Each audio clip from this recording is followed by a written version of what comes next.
सूर्यपुत्र कर्ण के पास ऐसे कवच कुंडल थे कि यदि महाभारत के युद्ध में यह कवच कुंडल होते तो वह अजय योद्धा होता।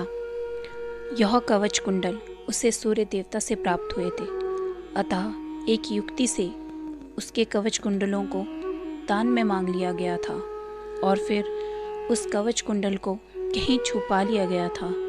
भगवान श्री कृष्ण यह भली भांति जानते थे, जब तक कर्ण के पास उसके कवच कुंडल है तब तक उसे कोई नहीं हरा सकता। ऐसे में अर्जुन की सुरक्षा की कोई गारंटी नहीं। भगवान श्री कृष्ण और इंद्रदेव ने मिलकर एक योजना बनाई। इंद्र एक विप्र के रूप में कर्ण के पास गए और उनसे दान मांगने लगे।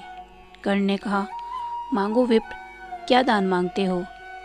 तब देवराज इंद्र ने कहा, नहीं, ऐसे नहीं, पहले आपको मुझे वचन देना होगा। मैं जो मांगूंगा आप वह मुझे दे दोगे। कर्ण ने तैश में आकर जल हाथ में लेकर कहा, मांगो, क्या मांगते हो? तभी देवराज इंद्र ने कहा, मुझे आपके कवच और कुंडल दान में चाहिए।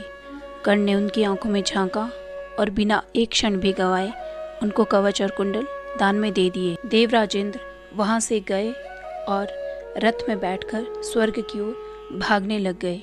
कुछ मील जाकर इंद्र का रथ नीचे उतरकर जमीन में धंस गया। तभी आकाशवाणी हुई, देवराज इंद्र, तुमने बहुत बड़ा पाप कर लिया है। अपने पुत्र अर्जुन की जान बचाने के लिए तुमने छल पूर्वक कर्ण की जान को खतरे में डाल दिया। अब यह रथ यहीं धंसा रहेगा और तुम भी इसी में धंस जाओगे जब तक कि तुम इस छल की भरपाई नहीं कर लेते। यह सुनकर देवराज इंद्र पुनः कर्ण के पास गए और कर्ण को वह कवच कुंडल देने लगे। कर्ण ने कहा, नहीं, मैं दिया गया दान वापस नहीं लेता। तभी देवराज इंद्र ने उनको उसके बदले एक अमोघ अस्त्र दे दिया और कहा, तुम यह किसी पर भी चलाओगे यह खाली नहीं जाएगा, उसकी मौत निश्चय है, लेकिन तुम्हें इसका इस्तेमाल केवल एक ही बार करना होगा, दूसरी बार नहीं। कर्ण ने यह ले लिया। देवराज इंद्र ने यह कवच कुंडल स्वर्ग नहीं लेगी, क्योंकि उन्होंने यह छल से प्राप्त किए थे।